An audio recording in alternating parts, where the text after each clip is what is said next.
ከዳቦ ጥያቄ የበለጠ ትልቅ ጥያቄ አብይ በሰላማዊ እንቅስቃሴ በሙሉ በጣም የሚፈራው እሱ ነው። የህዝብ ቁጣ በጣም አብይ ይፈራል። ወደ ቋቱ መመለስ ከፍተኛ የሆነ ሽንፈት፣ ከፍተኛ የሆነ ውድቀት፣ የሞራል ውድቀት፣ የሙያ ውድቀት ለተባበሩት ኤሚሬትስ እኮ ሸጠውታል። ምንም የሚቀር እኮ ነው። መሬቱንማ ሳይሆን ሰውን ራሱ እዛ በቁሙ ነው የሸጡት እስከ መጨረሻው ድረስ ምናምን እንደዚህ አይነት ነገር ነው። ህይወቱን ለማዳን የሚሮጥ ሰው የጀመራችሁትን ትግል አናቆምም ማለት በቃ ግዴታችሁ ነው። ገብታችሁበታል።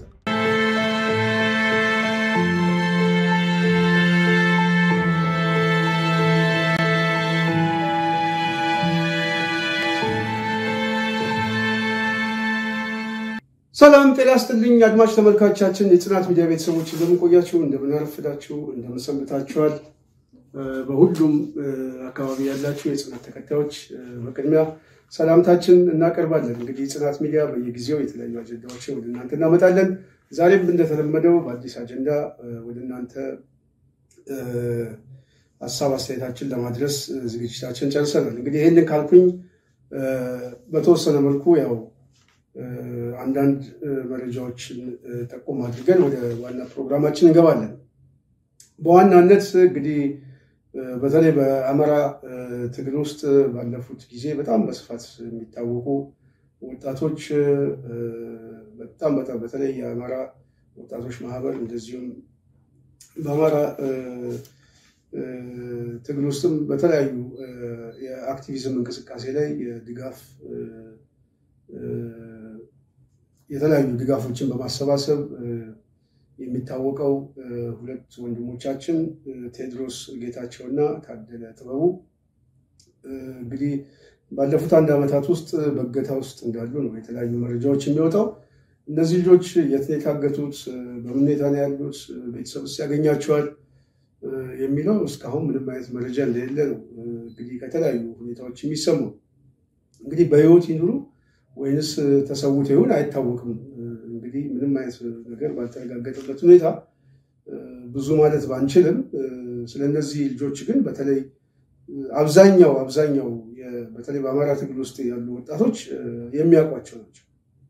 በተለይ ቴድሮስ ጌታቸው በተለያዩ ማህበራት ውስጥ በአማራ ክልል ላይ በሚደረገው የተለያዩ የሰልፍ ዝግጅት እንደዚሁም የተማሪዎች እንቅስቃሴ በአብዛኛው የሚገኝ እና የሚያስተባብል ልጅ ነው እውነት ለመናገር። እና ቴዲ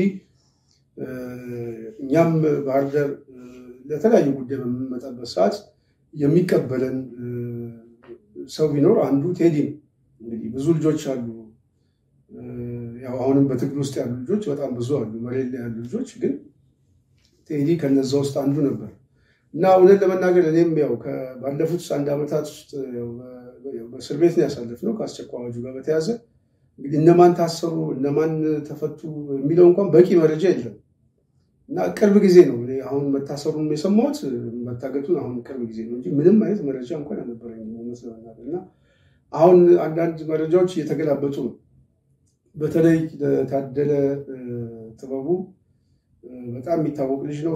ታዴም በተለይ በቴሌግራም ቻናሎችን እየተጠቀመ የፌስቡክ አካውንቶችን እየተጠቀሙ የተለያዩ ድጋፎችን በማሰባሰብ በተለይ ባለፈው በነበረው ጦርነት ጊዜ ከፍተኛ የሆነ ሰብአዊ እርዳታ በማድረግ የሚታወቅ ልጅ ነው።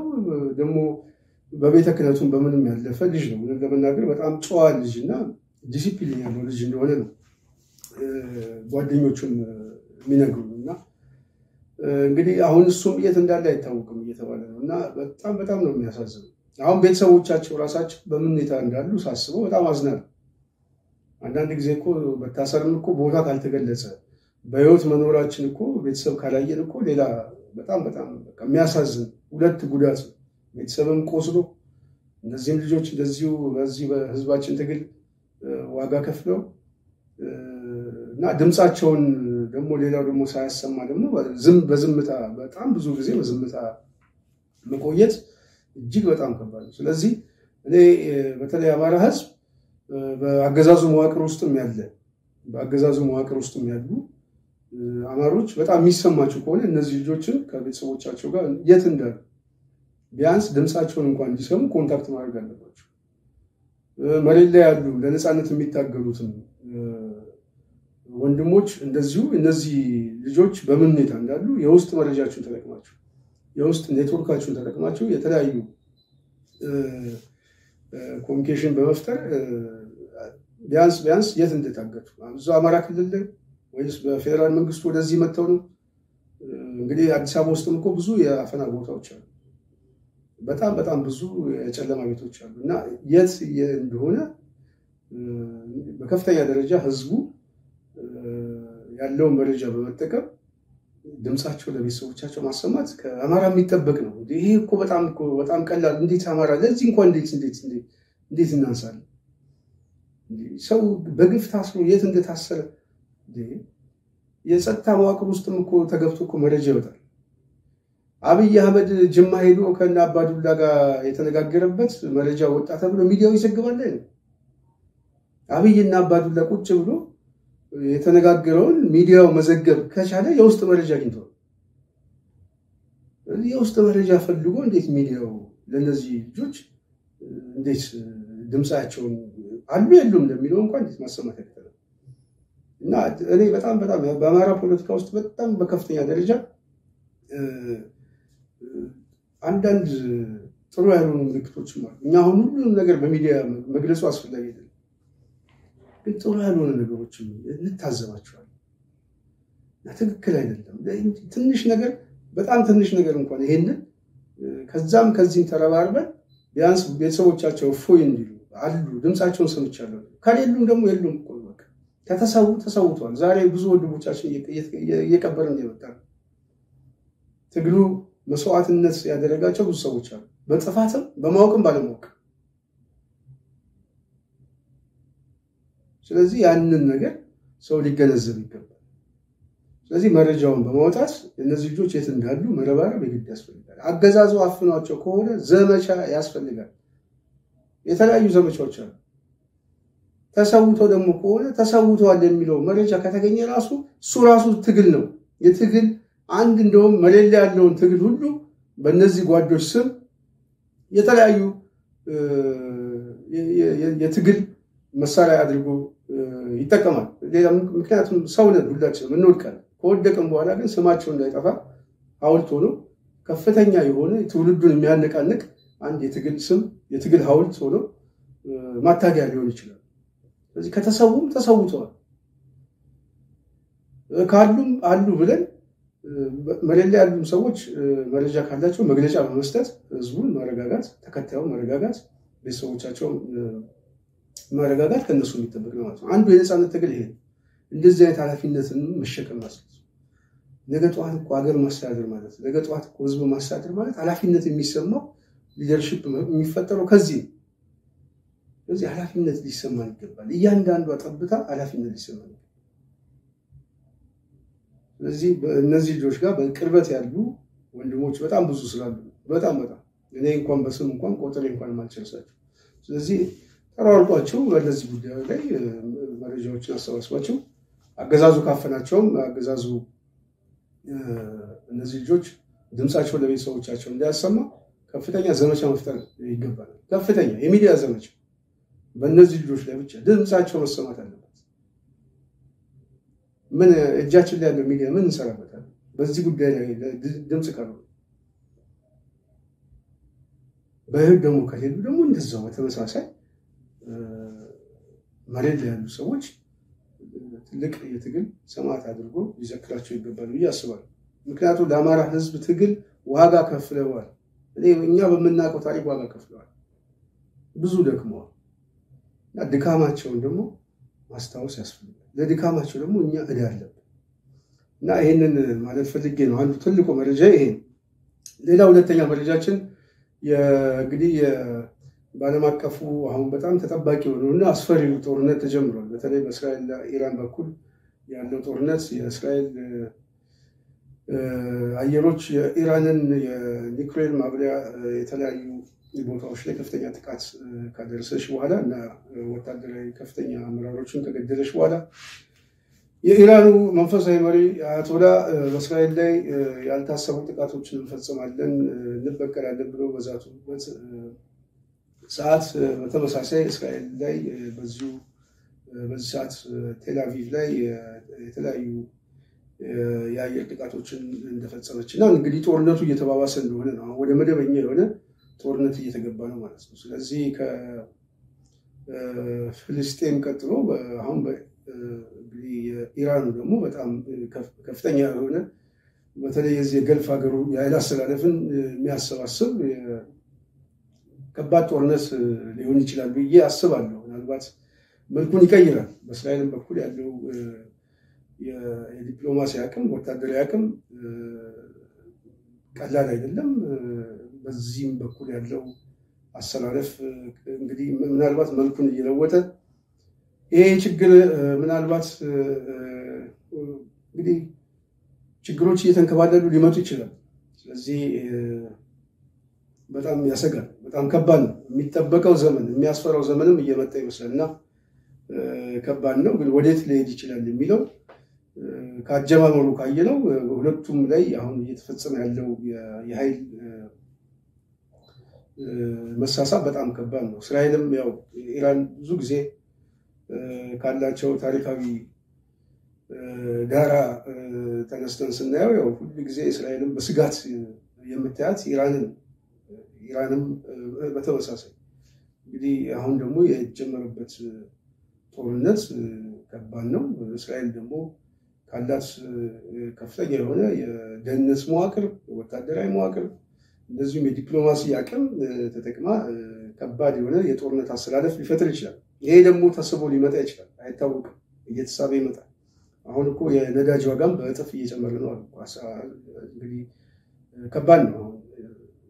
ምን ሊፈጥር እንደሚችል እንግዲህ ከፍተኛ የሆነ ዓለም አቀፍ ክራይሲስ ሊፈጥር የሚችል ተገማሽ ጦርነት ነው እየተከፈተ ያለው።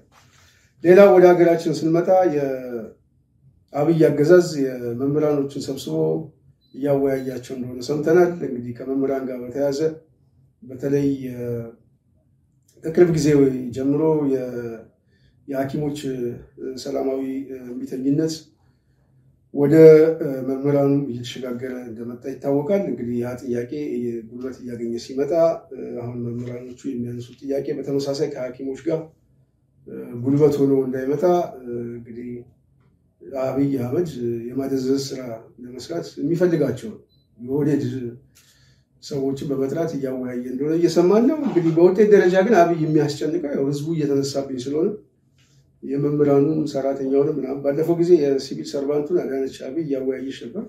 አሁን አብይ ደግሞ መምህራኖችን እያወያየ ነው እያለ ነው። እንግዲህ በውጤት ደረጃ የሚለውጠው ነገር አለ ወይስ ወደፊት የምናየው? የሐኪሞች ጉዳይም በተመሳሳይ ከእነሱ ጋር ለመነጋገር ቀጠሮ ተይዞ ነበረ። አንወያይም እንዳሉ እየተሰማ ነው። ግን የታሰሩ ሰዎች ደግሞ ነበሩ። እነሱን በተወሰነ መልኩ እየፈታ እንደሆነ እየሰማ ነው። ይሄ የትግላቸው ውጤት ነው። ግን ትግላቸው ግን ሐኪሞች የጀመሩት እስረኞች ይፈቱልን አይደለም። እስረኞች የታሰሩበት ዓላማ አለ።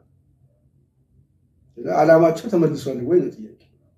ካልተመለሰ እስረኛ በማስፈታት ብቻ ከሆነ የወጡት ምንም በውጤት ደረጃ ምንም አሁንም ተሸናፊ ናቸው። ስለዚህ ሐኪሞቹ መጀመሪያ ሲጠይቁ የነበሩት የመብት ጥያቄያችን ይከበር፣ የዳቦ ጥያቄያችን ይከበር። ስለዚህ ይሄ ጥያቄያችን መልስ ካላገኘ ወደ ቤታችን አንገባም ነው። ለዚህ ጥያቄ ነው መታሰሩ የመጣው ከዚህ ጥያቄ። ስለዚህ ይሄ ጥያቄ ተመልሷል ወይ? ይሄ ጥያቄ አልተመለሰም። ይሄ ጥያቄ በሀገር አቀፍ አልተመለሰም። በሐኪሞቹም ደረጃ አልተመለሰም። ስለዚህ ሐኪሞቹ መጀመሪያ ሲጠይቁ የነበሩት 12 ጥያቄዎች አሉ። እነዚህ 12 ጥያቄዎች ጥቅሞቻቸውን ለማስጠበቅ የጠየቁት ጥያቄ ነው። እነዛ ጥያቄዎች ደግሞ ሲጠይቁ ደግሞ ሰላማዊ የሆነ ጥያቄ ነው። መጀመሪያ የቃል የጽሁፍ ማስጠንቀቂያ ሰጥተዋል። ከጽሁፍ ማስጠንቀቂያ ጊዜ ሰጥተው ቆርጠው በስከዚህ ቀን መልስ ካልመለሳችሁ ሰላማዊ የሆነ መብታችንን እምቢተኝነት እንጠቀማለን አሉ። በዛ መሰረት እነዚህ ሰዎች ስራ ያለ መግባት መብታቸውን ሰላማዊ የሆነውን እጃቸው ላይ ያለውን መብት ነው የተጠቀሙት። እና አገዛዙ ወደዛ ሲገቡ ምንድነው ያደረገው? አንደኛ ማሰር ነው ያዘው። ሁለተኛ ከፍቃዳቸውን እየነጠቁኝ ከስራ አስወጣቸዋለሁ ብሎ ማስታወቂያ እየለጠፈ ሌላ ሰው ለመቅጠር ነው። ይሄ ደግሞ የበለጠ ቁጣውን እያባባሰው ነው። የበለጠ ቁጣውን እያባባሰው ያ ቁጣ እየተባባሰ ሲመጣ በዛ ሂደት ውስጥ ሰዎች ታሰሩ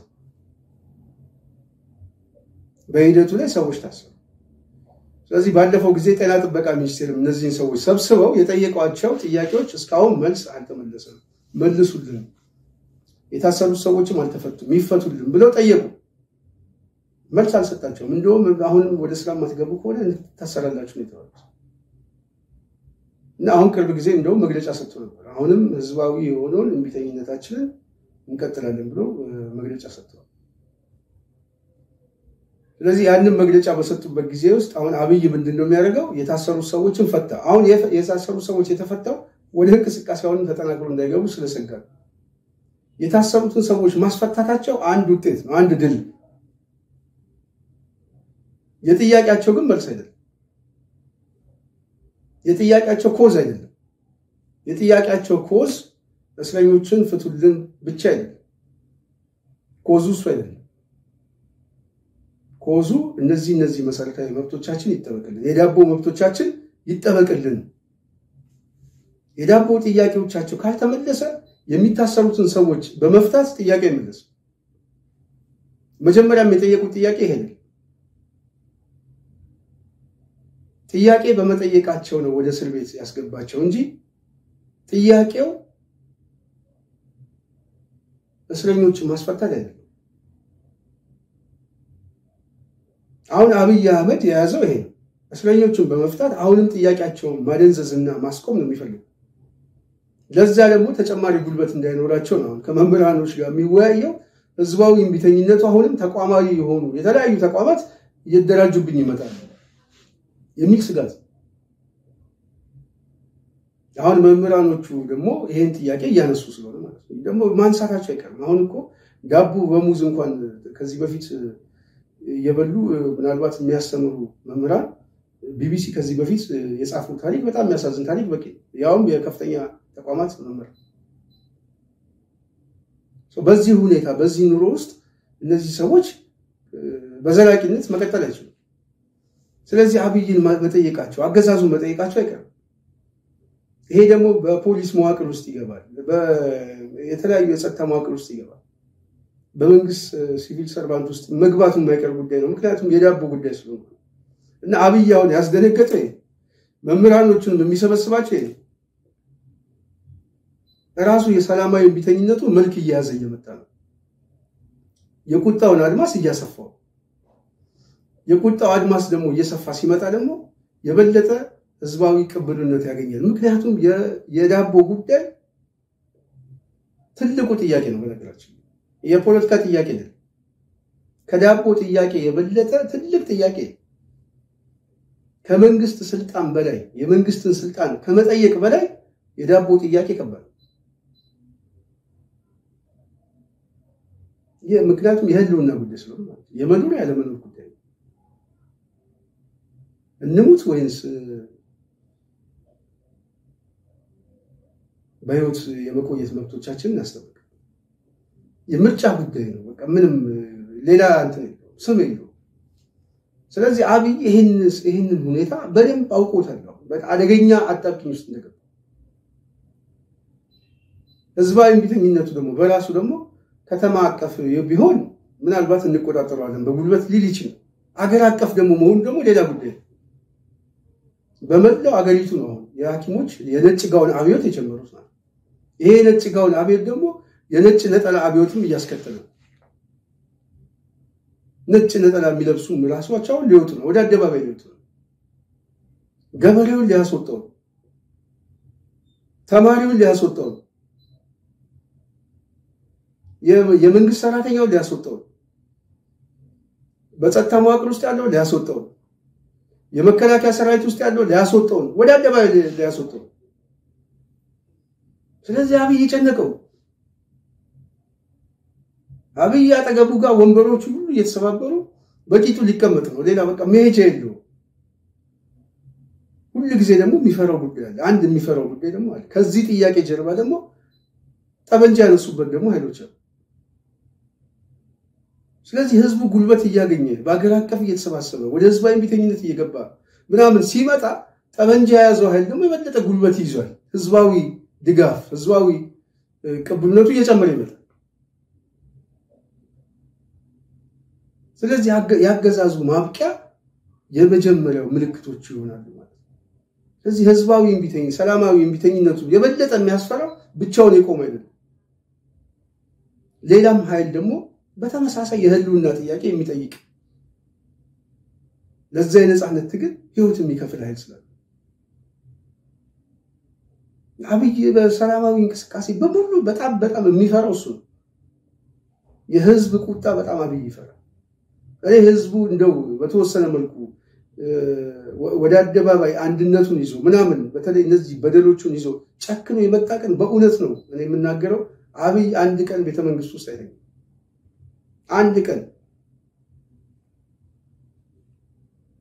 አንድ ቅርብ ጊዜ እዛ እስር ቤት በነበርንበት ሰዓት አንድ ሰው ከፍተኛ የሆነ ሰው ያጫወቱኝ ነው በጣም እዚህ ጋር እግር መንገድ ለማውራት በህወሓት ጦርነት ጊዜ ህወሓት ወደ አዲስ አበባ እዚህ ሰሜን ሸዋ እየገባ ሲመጣ አብይ ቤተ መንግስት አልነበረም። የሆኑ ያልተጠበቁ ኩሽና ማድቤት ውስጥ እየገባ ነበር ሲሾልክና ሲተኛ ባልተጠበቁ ሰዎች አንድ ቦታ አይቀመጥም። የተለያዩ ቦታዎች ነበር ከተማ ውስጥ የሚዞረው እና እኛ በጣም በሱም በመጠበቅ እንደክም ነበር ያሉት እዚህ ጋር ለማስተዋወስ ፈልጋለሁ። አብይ ይሄ ነው ህዝቡ የተነሳበት ቀን ህዝቡ የተሰባሰበበት ቀን አንድ ቀን አይቀመጥም። ይሄ እስከ መጨረሻው ድረስ ምናምን እንደዚህ አይነት ነገር የለው። ህይወቱን ለማዳን የሚሮጥ ሰው ምናልባት ካገል ለቀቁ ምናምን ተብሎ የሚሰማው ሰው ሁለተኛው ሰው አብይ ነው። ህዝባዊ ቁጣን በጣም ይፈራል። በተለይ ደግሞ ሰላማዊ እንቅስቃሴው ደግሞ በጣም ስለዚህ አሁን ሐኪሞች የጠየቁት በአደገኛ ጥያቄ ሰላማዊ እምቢተኝነታቸውን ይዘው በዚህ ፍጥነት የሚቀጥሉ ከሆነ ጥያቄያቸውን ብቻ ሳይሆን ከፍተኛ የሆነ ስር ነቀል ለውጥ ሊያመጡ ይችላሉ። ሙያቸውን ማስጠበቅ የሚችሉበት ሳይሆን በኢትዮጵያ ታሪክ ውስጥ ምናልባትም ህዝቡን በማንቀሳቀስ ታሪክ ውስጥ ትልቅ አሻራ ትልቅ ስም ተክሎ ያልፋል። ስለዚህ ይሄ ጥያቄ የእናንተ ጥያቄ ብቻ አይደለም የህዝብ ጥያቄ እንደሆነ ደግሞ በደንብ ሊገነዘቡ ይገባል። ይሄ ጥያቄያቸው ደግሞ ፖለቲካዊ ጥያቄ እንዳልሆነ ይሄ ጥያቄያቸው ደግሞ የታሰሩ ሰዎች ስለተፈቱ ብቻ ጥያቄያችን ተመልሷል ብሎ ቤት መግባት እንዳልሆነ ሊገነዘቡ ይገባል። ካልሆነ በውጤት ደረጃ ይሸነፋል። ስለዚህ አሁን መምህራኖቹን አብይ የሚሰበስበው በዚህ ነው። ወዶ አይደለም ፍርሃቱ ነው የሚሰበስበው። መምህራኖቹን ሰብስቦ ምናምን ቃል ሊገባላችሁ ይችላል። ደሞዛችሁ ይስተካከላል፣ ቤት ልንሰጣችሁ ነው፣ ንግድ ባንክ ምናምን ከዚህ በፊት አዳነችን መሬት እንሰጣለን፣ እጃችን ላይ ያለው መሬት ነው ምናምን መሬቱን እኮ ሸጠውታል እኮ ለተባበሩት ኤሚሬት እኮ ሸጠውታል። ምንም የሚቀር እኮ ነው። መሬቱንማ ሳይሆን ሰውን ራሱ እዛ በቁሙ ነው የሸጡት።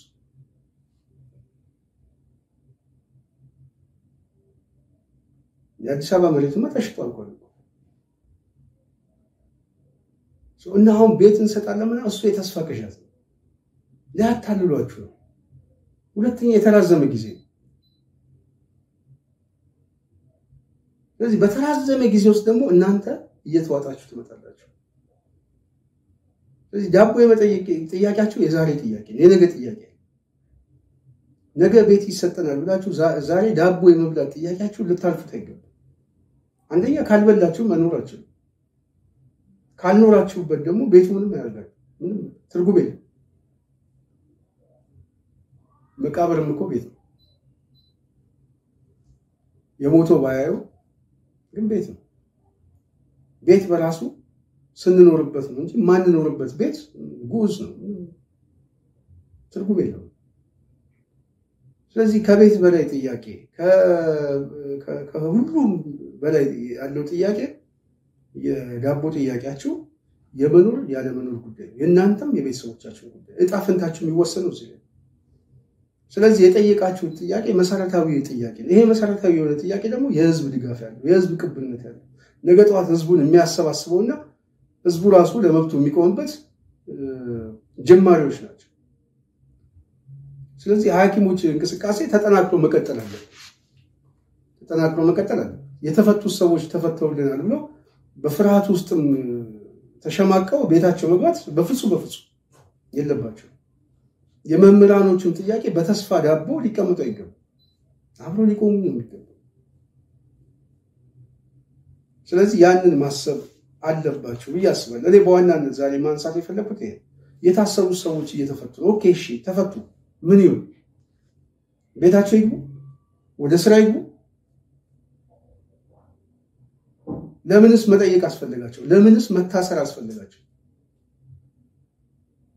ሰው እኮ የሚታሰረው ጥፋት አጥፍቶ አይደለም፣ መብቱን ጠይቆ ነው። መብቱን ለጠየቀ ሰው ቢታሰር መብቱ እስካልተመለሰ ድረስ እስሩ ሊቀጥል ይችላል፣ ነገም ሊቀጥል ይችላል፣ ህይወቱም ሊቀጥል ይችላል፣ ህይወት መክፈልም ይመጣል። ዋናው ግን ግባችሁ ላይ ነው ማተኮር ያለባችሁ። ግቡ እስካልተመለሰ ድረስ ቀጣይነት አለ። እኛ እኮ 30 ዓመት እኮ ነው እዚህ ትግል ውስጥ የቆየነው። 30 ዓመት እኮ ማለት የአንድ ወጣት እድሜ ማለት ነው። እኔ ከልጅነት ጀምሮ ነው 30 ዓመት የፈጀው መዳረሻ ግባችን ላይ ስላልደረስን ነው። ጥያቄዎቻችን ላይ ስላልደረስን ነው በጣም የተራዘመ ትግል ውስጥ የገባነው። እነዛ የመሰረታዊ የሆኑ ጥያቄዎቻችን መልስ እስኪያገኙ ምናልባት ልናየው ደግሞ እንችላለን፣ የተራዘመ ሊሆን ይችላል።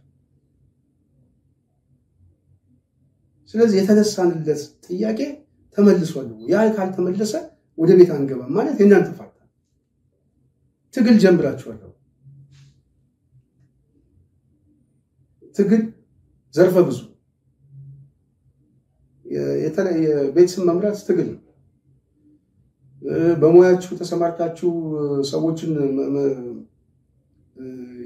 የመርዳት ስራ መስራት ትግል ነው። ትላንት ያለፋችሁበት የአካዳሚካል የሆነ ህይወታችሁም ትግል ነው።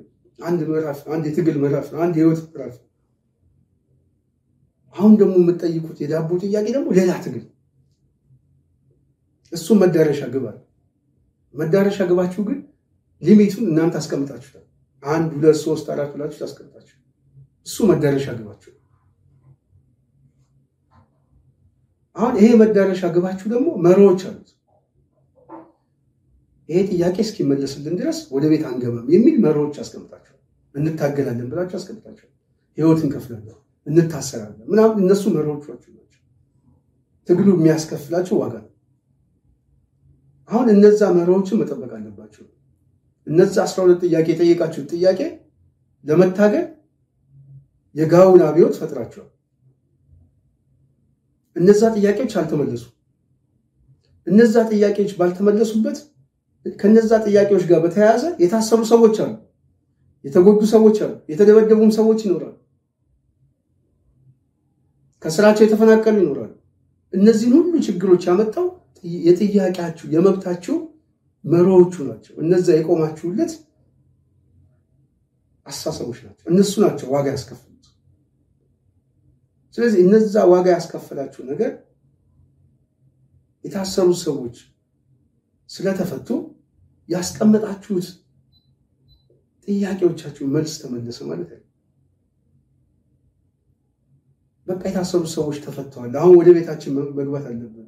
አይ ወደ እንዳንታሰር አሁንም ወደ ኋላ መሳብ አለብን፣ አገዛዙ አሁንም ያጠቃናል ብላችሁ ካሰባችሁ አንደኛ ፍርሃትን ትጋብዛላችሁ። ሁለተኛ ፍርሃትን ደግሞ ለሌሎቹ ታካፍላላችሁ። ሌላውም እንዳይነሳ ለመብቱ ፍርሃትን እያካፈላችሁ ነው የምትመጡት። ያ ደግሞ በውጤት ደረጃ ይጥላችኋል። የሚጥላችሁ ያስቀመጣችሁትን ጥያቄ መሪዎቻችሁን ስላልጠበቃችሁ በዋናነት የጥያቄውን መልስ ያገኙ ማለት ነው። ተመልሳችሁ ባርነት ውስጥ ነው የምትገቡት። ስለዚህ ከእናንተ ከሙያችሁ ላይ መብቶቻችን ይከበር ብላችሁ የወጣችሁበት ጥያቄ እነዛ ጥያቄዎች ሳይመለሱ የነጭ ጋውን አብዮትን ወደ ቤት ማስገባት፣ ወደ ቋቱ መመለስ ከፍተኛ የሆነ ሽንፈት፣ ከፍተኛ የሆነ ውድቀት፣ የሞራል ውድቀት፣ የሙያ ውድቀት እና ማህበረሰባዊ ራሱ ውድቀት ነው የሚያመጣው። ምክንያቱም ህዝቡ ራሱ ነገ ጠዋት እናንተ እንደምሳሌ ነው የሚያነሳው ያው ሐኪሞች እኮ ጠይቀው ምን አመጡ ተደበደቡ ታሰሩ ገቡ እንደዚህ አይነት ምሳሌ ነው የምታመጡት ማለት ነው በማህበረሰብ ውስጥ ይሄ ደግሞ ሌላው ማህበረሰብ የበለጠ ቤቱ እንዲያስገባው ወደ ትግል እንዲያወጣ ፍርሃትን እንዲለማመደው ምናምን ይጋብዝ ስለዚህ ምንም አያመጡም የሚለው ራሱ በጣም የሚሰሩ ነው አንገት የሚሰሩ ምንም አያመጡም እንዴት ይባላል ስለዚህ መንግስትም ራሱ አሁን የብልጽግና አገዛዝ የሚያስበው ይሄ ነው ምንም አያመጡም በቃ በእስርም በምናምን ከስራም ምናምን ትብዬ አንገታቸው እንዲሰሩ እናረጋቸዋለን የሚል ትዕቢት ነው ያለው እና ያንን ትዕቢት ለማስተንፈስ የእናንተ መሪዎቻችሁን ጠብቃችሁ ጥያቄው እስካልተመለሰ ድረስ የጀመራችሁትን ትግል አናቆምም ማለት በቃ ግዴታችሁ ነው ገብታችሁበታል ውዴታም ብቻ አይደለም ግዴታም የፍላጎት ጉዳይ አይደለም ወደ ግዴታ ነው የመጣችሁት ቀይ መስመር ላይ ቆማችሁት ማለት ስለዚህ ይሄንን ማስጠበቅ አለባችሁ ይሄንን ደግሞ ለማድረግ በቂ የሆነ ሪሶርስ እናንተ ጋር አለ በቂ የሆነ አንድ የሰው ኃይል አላችሁ ሁለት ተቋማዊ አንድነት አላችሁ በሶስተኛ ደረጃ ደግሞ እጃችሁ ላይ ያለው ሙያ ነው ዕውቀት ነው ይሄ ዕውቀት ይሄ ሙያ ዓለም አቀፍ ተፈላጊዎች ናቸው አገራችሁን ለቃችሁ እኮ ብትሄዱ እኮ እጃችሁን ተስማችሁ ዛሬ በከፍተኛ ደረጃ የውጭ ምንዛሬ የምትቀጠሩበት ሙያ ይታወቃል ለሂዱና ምናምን ይያልኩ አይደለም እንደዛ አይደለም ማሰብ እነዚህ ነገሮች ግን እናንተ እጅ ላይ ያለ የመታገያ መሳሪያዎች ናቸው ከሙያችሁ ከተቋማችሁ ከሰው ኃይል ስለዚህ ይሄንን በማስተባበር ስርዓቱን የማናጋት ስራ መስራት ይችላልላችሁ ወዶ ሳይሆን በግድ ጥያቄያችሁን እንዲመልስ የዳቦ ጥያቄያችሁን መልስ እንዲያገኝ ማድረግ ይችላልላችሁ ተቋማዊ አንድነታችሁን ጠብቃችሁ የሰው ኃይላችሁን ተጠቅማችሁ ተጫፍ እስከ ጫፍ ይሄ ሲሆን ይሄ አገዛዝ ወዶ ሳይሆን በግዱ ተገዶ ነው የምነግራችሁ ተገዶ ለጥያቄያችሁ ጠረጴዛ ላይ መልስ ያመጣል ተገዶ ነው የሚመልሰው ፈልጎ አይደለም አንኳኩታችሁ አይደለም አንኳኩቶ ይሄውላችሁ ጥያቄያችሁ ብሎ ነው የሚመጣው ስለዚህ ጥያቄያችሁን ለማስመለስ ግን ሂደት ነው በሂደት ውስጥ ደግሞ ምን አለ የተለያዩ ክራይሲሶች አሉ የተለያዩ መጎሳቆሎች አሉ የተለያዩ ዋጋ መክፈሎች አሉ መጨረሻችሁ ግን ውጤቱ ግን ማሸነፍ ነው ድል ስለዚህ የእናንተ ድል የፖለቲካ ስልጣን መያዝ የእናንተ ድል ያስቀመጣችሁት ጥያቄ መልስ ማምጣት እሱ ነው የመጨረሻ ግባችሁ እሱ ስለዚህ ያንን ግባችሁ ማስፈጸም ያንን ግባችሁን እስክታስፈጽሙ ግን የምትከፍሉት ዋጋ አለ ስለዚህ የምትከፍሉት ዋጋ ደግሞ አንዱ እስር ነው ስለዚህ በመታሰራችሁ ማዘንም አይገባችሁ ትግሉ ራሱ የሚያመጣው ውጤት ነው በመፈታታችሁም ደግሞ የሚያስፈነጥስ ነገር የለውም ምንም የሚያስፈነጥስ ጥያቄ ስለጠየቃችሁ የታሰራችሁት እንጂ ወንጀል ፈጽማችሁ ነው ስለዚህ ይሄንን ጥያቄያችሁን አጠናክራችሁ መቀጠል አለባችሁ ያ ካልሆነ በውጤት ደረጃ እናንተም ማህበረሰቡ ሌሎችም ይሸነፋሉ በአስተሳሰብም ይሸነፋላችሁ ለማለት ነው ስለዚህ በዋናነት አሁን ማንሳት የፈለኩት በተለይ ከሐኪሞች ጋር በተያያዘ የታሰሩ ሰዎች እየተፈቱ ነው የሚለው እና አብይ አህመድ የመምህራኖችን ሰብስቦ የሚያዋየው እንድምታው ይሄ ሰላማዊ እምቢተኝነቱ እየተቀጣጠለ ስለሆነ መልክ እየያዘ ነው በተለይ ይሄ ሰላማዊ እምቢተኝነቱ ደግሞ አገር ቤቱ ያሉትን የተለያዩ ኃይሎችን እያንቀሳቀሰ ነው የተለያየ ሲቪል ሶሳይቲ ውስጥ ያሉ ሰዎች የፖለቲካ ፓርቲ ሰዎች ምናምን የተወሰነ ብቻ እንቅስቃሴዎች አሉ ነፍስ እና ስጋ ይዘው ለመምጣት የሚፈልጉ ኃይሎች ከተለያየ አካባቢ ላይ እያየን ስለዚህ እነዚህ ነገሮች ዝም ብሎ የመጣ ሳይሆን እናንተ የፈጠራችሁ ድባብ እና ጉሙን የገለጣችሁት ይሄ እንትኑን ጉም ገልጣችሁ ስለዚህ በዛ መንገድ መሄድ ወደ ውጤት ትሄዳላችሁ የሚል ግምገማ ስላለ የአብይ ቅዠት አንዱ ይሄ ነገር እንዲነሳብኛል የሚለው ስለገመገመው እና ያ ግምገማ አስደንግጦታል አሁን መምህራኖች የሚሰበስበው ወዶ ተጨንቆ ነው ፍርሃት ነው ያመጣው ነገ ጠዋት ገና ይሄዳል ስለዚህ ይሄ ነገር በጣም ምታደርግ ከነጋዴው ማህበረሰብ ጋር በቀደም ለታ ያወያየው አዳነች አቤቤ ከሲቪል ሰርቫንቱ ጋር ምናምን እንደዚህ እየመጣ አሁን ደግሞ ከጸጥታ መዋቅሩ ጋር ከምን ጋር ያለ የተለያየና ከማህበረሰቡ ጋር ውይይት ይጀምራል ፍርሃት ስለሆነ ማለት ስለዚህ ይሄንን ጥያቄያችሁን ገፍታችሁ መምጣት አይነተኛ ሰዓት ላይ እንደቆማችሁ ልትገነዘቡ ይገባል የሚል እምነት ስላለኝ በዚህ ጉዳይ ላይ ትንሽ ሐሳብ አስተያየት እንሰጥበት ብለን ነው ለማንኛውም የህዝብ ትግል ያሸንፋል አንድ የሆነ ህዝብ ያሸንፋል ተቋማዊ ጥንካሬ ያለው ኃይል ያሸንፋል